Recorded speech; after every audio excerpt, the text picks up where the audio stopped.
In the end, I had to go for a 203 millimeter brake rotor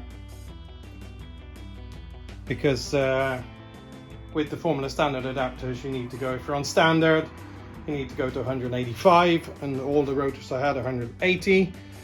So it was easier just for me to go to the plus size on my adapter and go for a bigger rotor. That was the cheapest solution. I did actually play around with the carbon international standard adapter. Oops, there it is. So that would have placed the caliper further down, but I was still needed a 185 millimeter rotor to make it work. And as I haven't ever tested these, I didn't think the Tandem was a good place to try it out for the first time.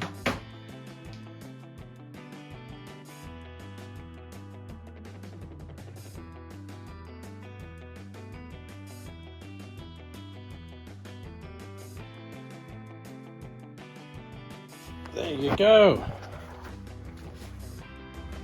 It's on, mounted,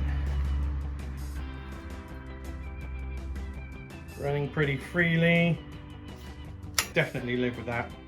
I think the next job is to get the chain on the rear drive, and then I can try to sort out some brake cables and some gear cables.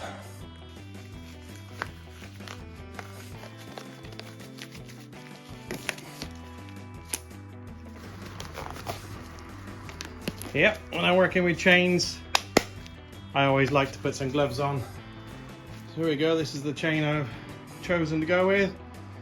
8-speed KMC.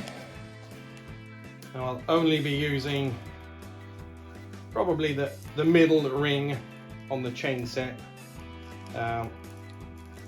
Possible, if I can get a shifter to work, we'll also use the small ring as well. For now, I'm going to try to set it up just with the big ring. Still waiting for the correct front shifter to arrive. Let's get this old front mech. I have used this on this type of frame before, but it's for a road bike and it's not great. I have to admit, it's a bit of a hash up, if we're going to be honest. In fact, I can see right now that's not even going to be anywhere close to working. One of the concerns I have been having here is that because I've chosen the large ring as a timing gear, then the shifter has to move out far enough to shift between the small ring and the middle ring here. It won't come out that far without actually trying to lift this chain as well, or pushing into this chain. So we'll see. One of the solutions may be that I reduce the size of the timing gears to 36, the same as the middle one. Maybe put some more spacers in to move it out a little bit. I think I have enough room for that. But that's all part of the learning process, isn't it? That's what makes this so much fun.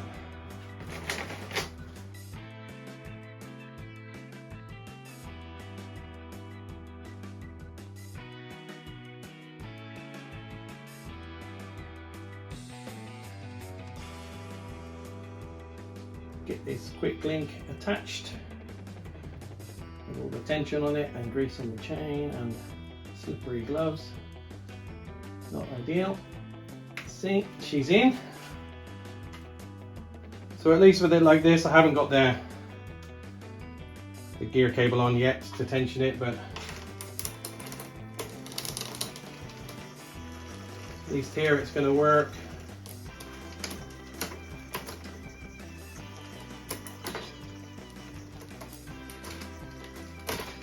Gear 7, so as soon as we get to gear 7 out of 8, it's touching here. So I'm going to have to go for smaller chain rings on the timing. I've got a couple already, so I can put those on, maybe some spacers to move it out a little. Shouldn't be too bad. Although I think before we do that, swapping all this out, adjusting these, shortening the chain, I think I'm going to get the rear shifter cable mounted so at least I can hold the rear mech in the position that I want it. So let's get started with that.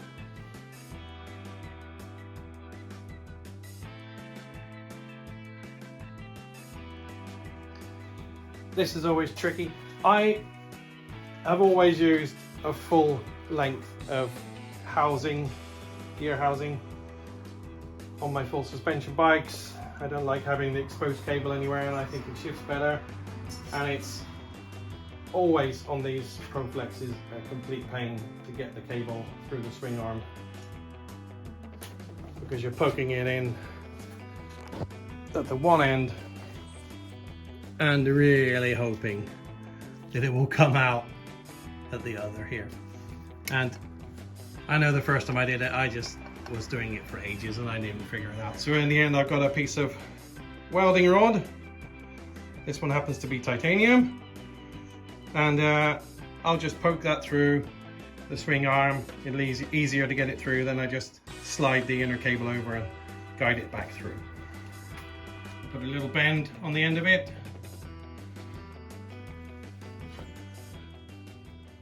And get my distance, slide it up the back,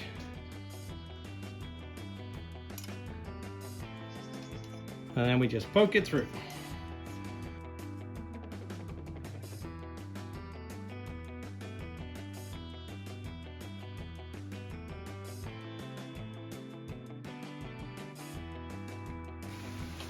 So that's the cable inserted through the swing arm. Now what I do with these bikes when I run outer cable all the way is that I take the outer cable, nice little shot of my feet there, and with regard to the cable guides, I just poke it straight through. And as you can see on these, on a Proflex, they're open all the way because they normally have a little slug that goes in there to hold it. But if you have a bike more traditional, like I think that's the issue we're going to get here on the front frame. You see the back of the cable guide is closed in because you would normally have an exposed cable here. So what I'll do is I'll get into this with a Dremel and open it up. I'll do the same on the front one as well. I'll be having to do the same with the one I'm going to use for the rear brake also. So let's do that.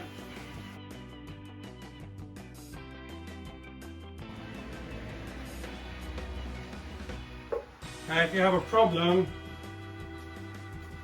with the tool when you're grinding aluminium, getting clogged up so you don't really get much purchase on it, what you can do is just take a little bit of grease. I got an old ugly pot of grease that I use for this. A little bit of grease on the tool. Actually, that's a lot of grease on the tool. A little bit of grease on the tool, and that should help to stop the aluminium from swarfing up on the actual grinding bit. And you can just get a piece of old cable outer and just see if it fits. This is brake. I'm going to do both, one for the brake, one for the gear. Generally, brake cable outer is thicker than gear cable outer, but if I can get this through, then I'll be able to get the gear cable through as well once I've cleaned it up.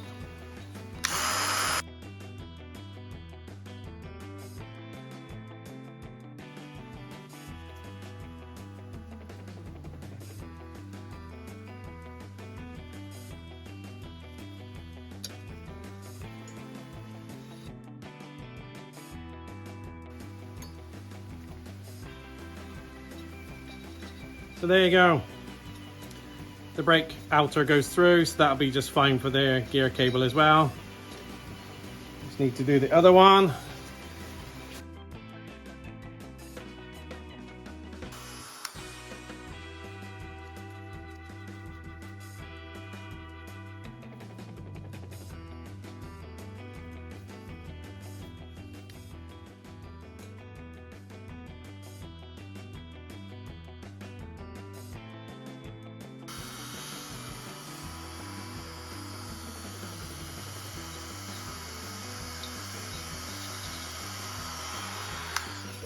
Job done. They're in.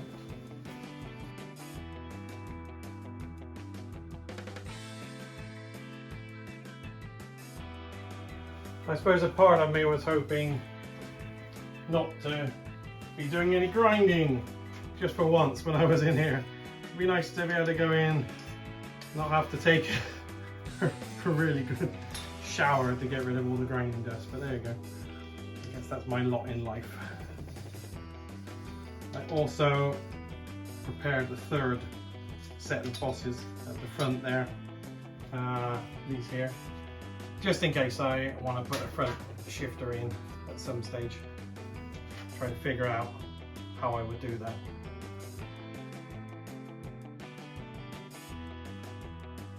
And that should be enough for the front shifter. Just take this off. See how it will feel when it turns.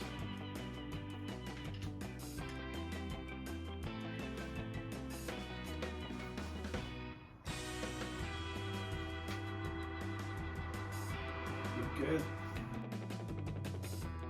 These puppies, didn't even know they existed. Extra long shifter cables. Let's get that threaded through.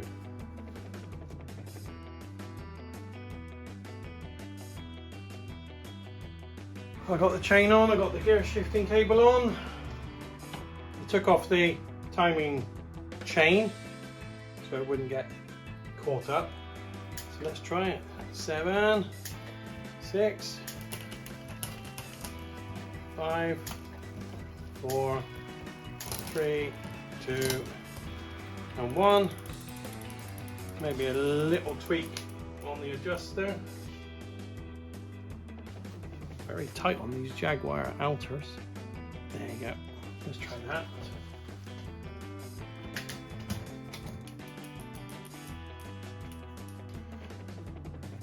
It did actually just shift on its own down to the small ring. I think that's because the bottom bracket is spaced out quite a lot.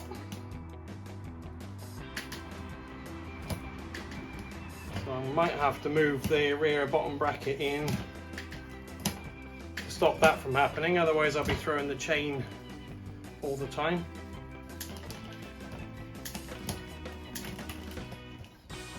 Anyway, I'm happy with that shifting, considering the only new thing on here is the chain.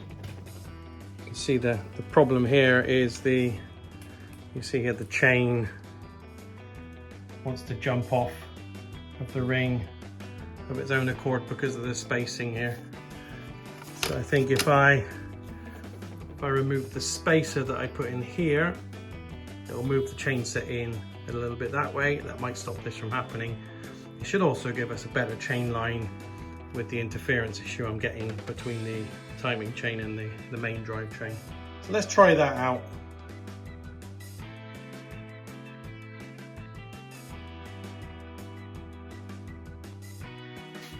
With the spacer removed from the bottom bracket, it is closer in, but we still have a slight tendency for the chain to try to climb up. It's trying to climb and drop off of that ring.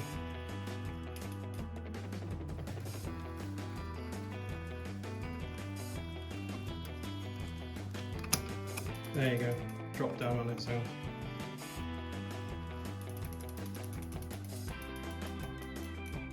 So I think the next step is going to be to get a 36 tooth chainring on the outside for the timing gear, and that should allow me to get the front shifter on there, and the front shifter will then make sure the chain stays where it should.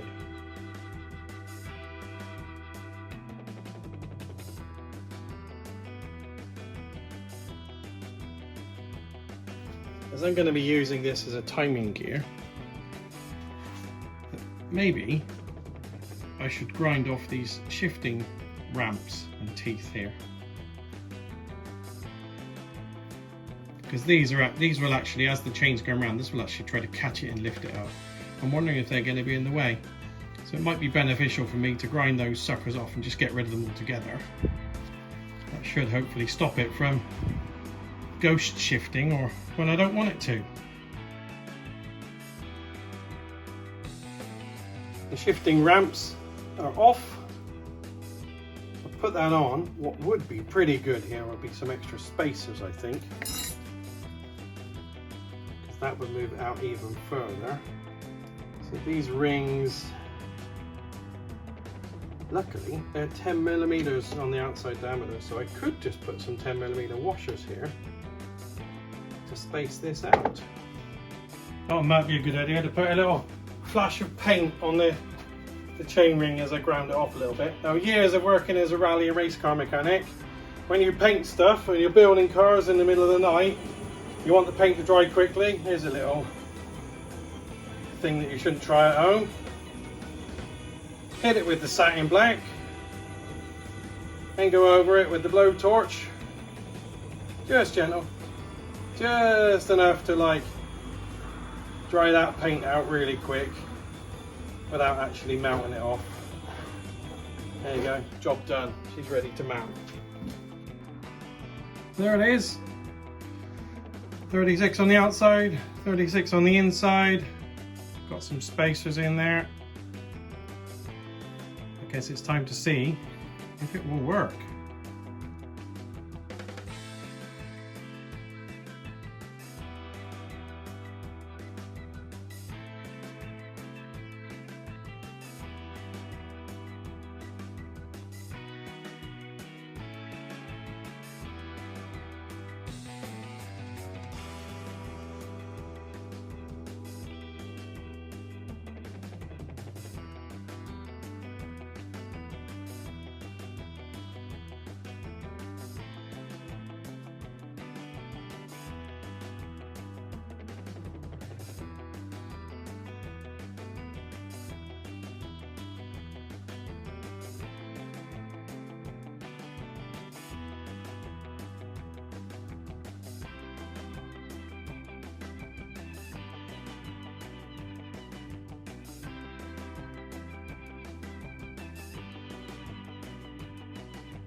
Right, not much left now.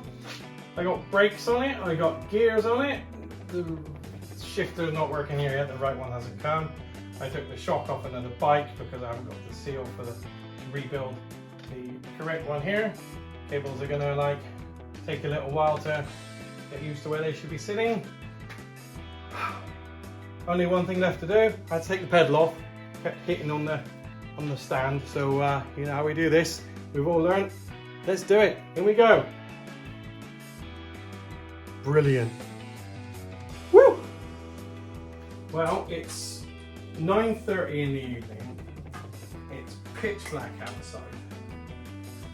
However, I am kind of tempted just to roll around a little bit and see if there's any disasters to report.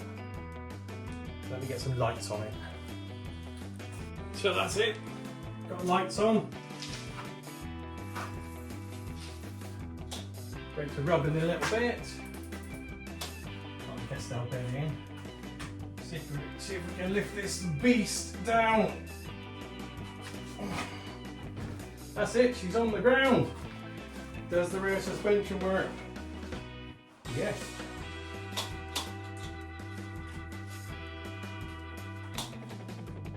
That's about it.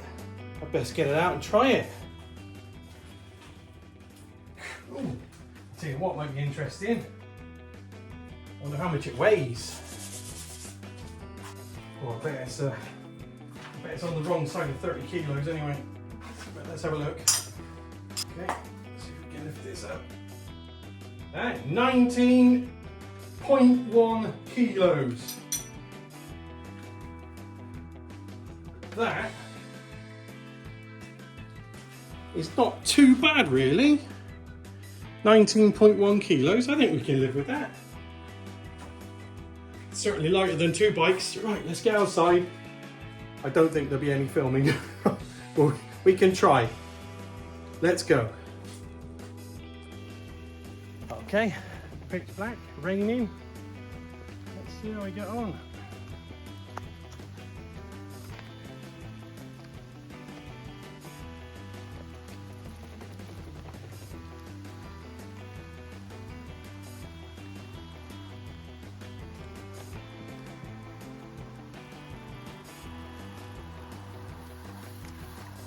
Okay, well, the gears work, nothing broke. I think tomorrow we'll get out with the kid, see what he thinks about it.